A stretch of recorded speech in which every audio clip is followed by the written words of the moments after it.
And alright guys, what is going on? How are you all doing? Welcome back to another video on the David Hammond Visuals YouTube channel. Today guys, we have the man H behind the camera, Haroon. Guys, we are shooting a tutorial, a behind the scenes video of outdoor photography. So we are in the beautiful Greenwood Conservation Park, around 15-20 minutes away from the house. We're gonna get the camera out, shoot some landscape, outdoor stuff, and get Haroon to get some behind the scenes for you guys. So with that said, let's first start off with a little B-roll clip filmed by the man Haroon, and then we will get onto the tips and tricks with outdoor photography. So with that said, let's get it going.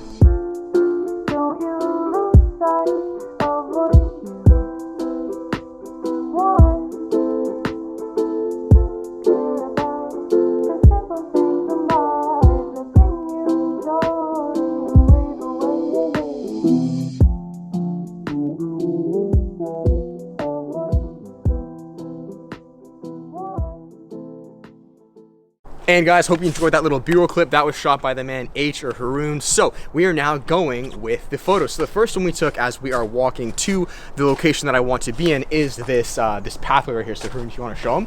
Now, if you're back there, okay, what's really nice about this right off the bat, if you want to zoom out a little bit, is that you can see the main focal point is that bridge, okay? With landscape photography outdoors, it's all about perspective and context. So because that's the main focal point, I really loved these trees, these massive trees, especially that one that was creating almost this, like, you know, bridge over it, which just added a nice frame. So that's our focal point, the bridge. And these trees up here are a beautiful, nice frame, which create a nice, just almost like pathway or gateway to that bridge. Now to add an even, you know, to add another focal point, what we did is I asked H if he just wanted to stand on that bridge and pretend he's shooting with a camera. So just super simple composition stuff. Focal point, you have nice framing, and yeah, it was pretty simple. So now we're gonna go to the next location for another landscape outdoor photo. So we're at the Lookout, the next location. The last time I've been here, guys, was maybe like a year ago, 6-8 months ago. It's a dope little spot. You can take a look over here. We have the nice foreground. We have this beautiful little river catching a little bit of ice as it is what early January now. And then what's nice is we have a little bit of the train track in the background. So just compositionally, guys, you always want to look for three main things: your foreground, midground, background. This has it all. Foreground, right here we have a nice little ledge, a little bit of flowers are kind of dead. Midground would be our river, and then background would be our train track, and that's kind of what you want to capture. So we're gonna do it. I'm gonna show you guys my settings, and then I might use a couple lenses. This right now is a wide 10 to 18 millimeter lens. So if you want to come over here, H.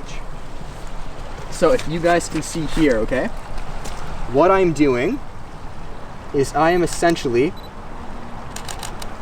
making sure I encapsulate foreground, midground, background, okay? Some people don't really like incorporating foreground into landscape. I think you always should with any photo. It just adds more depth. It just looks more interesting. I can show a little bit of the snow here too, which just looks a little interesting. Get things that are distracting out of there. Like, I don't need that pink little, it just doesn't add to the photo, you know? I'm gonna switch to the 24 lens because I want a bit more of compression, which I'll explain when I put on that lens. So opening up the bag, this is the 10 to 18. Now this is a crop sensor camera. It is the Canon 80D.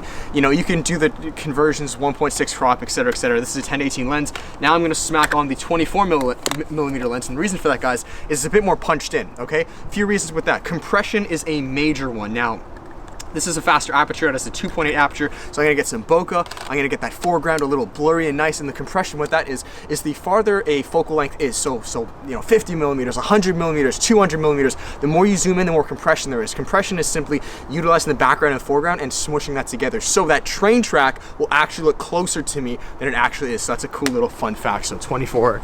Let's go. Guys, so we got the shots. We're shooting right now, 2.8 aperture. So, you know, this actually takes me to another question for you guys is, where do you focus, right? In landscape photography, this is a 2.8 aperture, meaning if my focus is wrong, a lot of the picture is going to be blurry. So it's an amazing question. Where do you focus? Now there is something called a hyperfocal distance, which we're not really going to talk about in this video, but that is essentially the point in the image where you focus, where the majority of the image is going to be pretty much in focus. I don't really worry too much about that. What to you is the main thing. So for me in this case, it's actually the river. Like, my eye naturally in this photo gravitates towards the river. So for me, I'm gonna want the river to be in focus. If the other things are not so much in focus, that's okay, right? That's what happens, or what I do when I shoot at a low aperture.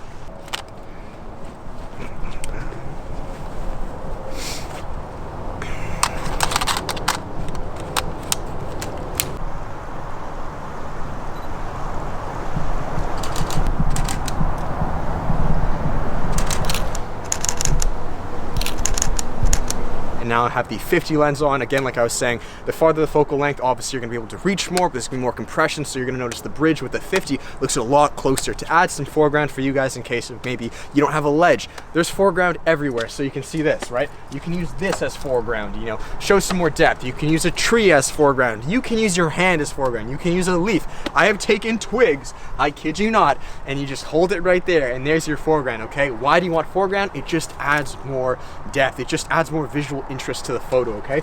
Now, little last thing you guys may notice, David, why are you shooting in live view? Well, you usually see everyone shoot normally like how you should. Personally, it's just a preference. It doesn't matter. I just like to do that. So that's it. I'm stoked with these photos. Pretty cool. I might get one more landscape wide one, and now we're gonna head back to the car, maybe drive to another area and get some more shots for you guys.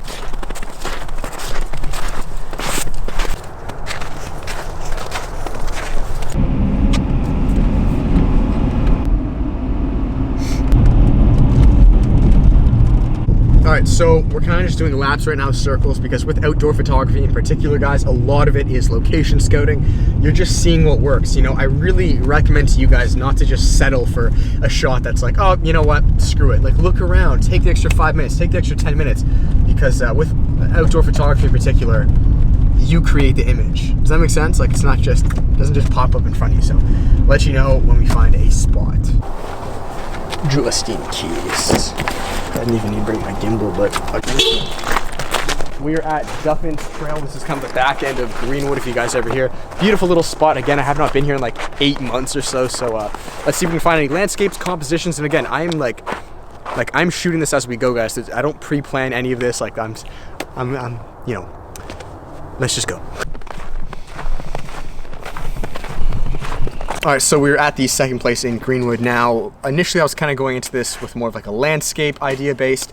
There's really nothing landscape, like it's kind of just trees sporadically placed, which, you know, not complaining, but there's not too much here. I wasn't able to get something. So with H, what we did now is kind of more of like a portrait flex. So I have the 50mm on and the 24. Now the 50mm, guys, is amazing for portraits. On this camera, it's equivalent to 80mm, which is an amazing focal length. 50mm is equivalent to like what our eyes see, so around that range. 1.8 aperture, get some nice shallow depth of field. Now, one thing to boost up your portraits instantly, okay, and this is a really big tip, is just add foreground, okay? I know it sounds so simple, but guys, stand behind a tree, get a leaf, okay, put it in front of there. Just adding that sense of foreground takes that portrait to the next level, and it's so freaking easy. So that's what we did. I'll put the portrait up on screen, and yeah, we're probably gonna go down there and see if we can find another spot. All right, guys, so back in the car, that is it for the day of shooting. Actually pretty stoked with how the photos came. Now what I'm gonna do is head back home. H is leaving, so we'll do that. I'll edit up the photos, kind of show you my post-processing process with that, and then I'll finish up the video there. So I hope you guys enjoyed this day of shooting. I'll now see you back at my house. Peace. And alright guys, welcome back to the video. It is a few days later. We are in my room and we are doing a Lightroom screen recording to show you guys the post-processing process of the photos, just to show you guys how I edit them and some thoughts afterwards now back home from the shoot. It is a little dark, so I actually have a little LED light here if you're noticing some glare in my eye. But anyways, with that said, let's jump into this screen recording. So guys, in Lightroom, the first shot that we took was of Haroon, that nice wide angle landscape shot where Haroon was chilling on the bridge and we had the trees creating this beautiful nice bow or frame around him. Now the beautiful thing with wide angle lenses is they create something called a distortion. Okay, now usually distortion is a name or a sound that you think like, oh, you don't want, because what that does is it distorts the image. So things on the edges of the screen, they look very big. So you can see my hands look like massive, where right now they look a bit more normal. Yeah, they look really big, right? So that's what distortion does, because it really wants to just suck and grab everything in from the sides to really pull it in to create that nice wide shot. Now, usually that can be a downside with certain things, especially with portraits or of people, right? Because it can look kind of quirky and alien-like. But the beautiful thing with the landscape is that it can actually work in our favor, and that's because with landscape photography, it creates this very interesting, abstract, almost, you know, atmospheric effect. So that's exactly what we have here with the trees, okay? So that's the first shot there. As far as editing goes, guys, very simple. Here's before and after. All I did was I brightened it up a little bit. You can see here, maybe changed, you know, a bit with the shadows and things like that. So I just brightened it up and I warmed it up with the temperature. That is essentially, and added a bit of saturation. I really don't touch the tone curve. I didn't touch any of the HSL tab here. No split toning, nothing like that, guys. And all right, guys, we are back. Sorry, I just had to switch batteries. It was just dying. So now we're on to the second photo here. Now, Now, you guys remember this was the second location when we went to the bluff with that little overlook, and you guys know that the main things that we were talking about here was incorporating depth, okay, or really incorporating a foreground, midground, and background, okay. You can see here we incorporated foreground, we have midground from the river, and then in the background we have a lot of depth with the bridge. Now, you can't really see the bridge. Is this shot amazing? Not really. I'm not too stoked on it. It is what it is, though. You can't control all your landscape shots. You're not going to be stoked on every single one, but it is what it is. Yeah, that's it. I just brought up the warmth. Nothing too crazy. Now moving on to the next ones we had here, it was the exact same idea and shot. This one's a little bit better, and that's just because I moved back a little bit. I was able to add a bit more foreground, and here I was able to do it using the, what would you call this? Just like the gate, I guess, like the wooden bench or gate. And then you can see right up here we had a bit of these trees, just the leaves. So it created this nice border shape, which then focuses your eye on the main focal point, which was this river here, okay? Which was just going and going and going. So again, I focused on the river, right? That's that. As far as me editing, all I did was I brightened it up a little bit, added a bit of warmth, a bit of saturation, didn't really touch anything else. I'm not completely satisfied with this. I'm still going to change the colors a little bit. I might make it a bit more pink and things like that, but this is just like a rough draft to show you guys. This photo, am I super stoked on it? Not necessarily, but like, it is what it is. It's a little bit better. The one after that, same idea. You guys get the point. It was just at a different angle. I'll show you guys right here actually a little edit process, because I can tell that I need to bring up the shadows. Exposure I can bring up a little bit. Actually, no, that's too much. Saturation, it's not saturated enough. That looks a little bit better. And again, this is probably objectively speaking, like the worst season to shoot in. There's no leaves really. It's just kind of bland and dead out. Stay tuned for a summer shoot. I promise it will look way better. So the next photo we have, boom. Now this one I was pretty stoked on. I would say these are the only two good landscape photos that I would post to my page. The first one I showed you guys, and then this one here. Now, the reason this one worked decently well is because a few things, okay? There is depth, okay? First and foremost, there's foreground and background. The foreground are these little pockets where the snow is melted and you can see the ground, okay? Kind of like leads your eyes to Haroon. The next thing we have is good composition as far as framing goes. We have these two big trees skyrocketing up, and then Haroon directly in the middle, and what he's doing to really emphasize the perspective of him being small looking at the trees is I asked him to shoot his photo with his camera looking upwards, so your eye is naturally going to move and then go up, okay? What I did to edit this is I added a bit of warmth and a bit of brightness. That's really it, guys. That's all, and a bit of saturation. That's really how I edit my photos as far as landscape go. When I edit portraits or things like that, especially on my personal page or commercial work, I might get a bit fancier and change some colors and things like that, but for that's that simple. So that's that as far as that goes. Now we're moving into a bit more of the portraits that we shot, or of just Haroon. Again, nothing too crazy, maybe it seems kind of bad. Like, this wasn't the best outdoor photo shoot by any means, but the real point was to show you guys not so much the tangible photos, as I have tons you can check on the Instagram pages. It was more so just to give you guys real raw information in the field. We're going to be doing tons more of these, so I'm not worried by any means.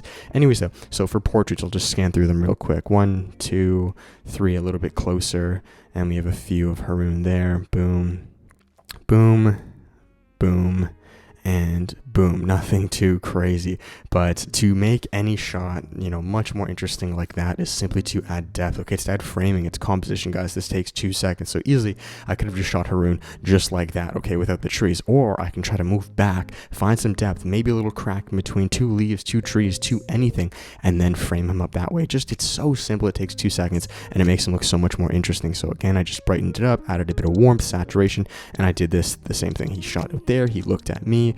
This was then shot on the 50mm lens, so just the same thing essentially, but just more punched in, more shallow depth of field, a bit more bokeh in the background, which can look very interesting. I actually do like this photo here. This is pretty nice.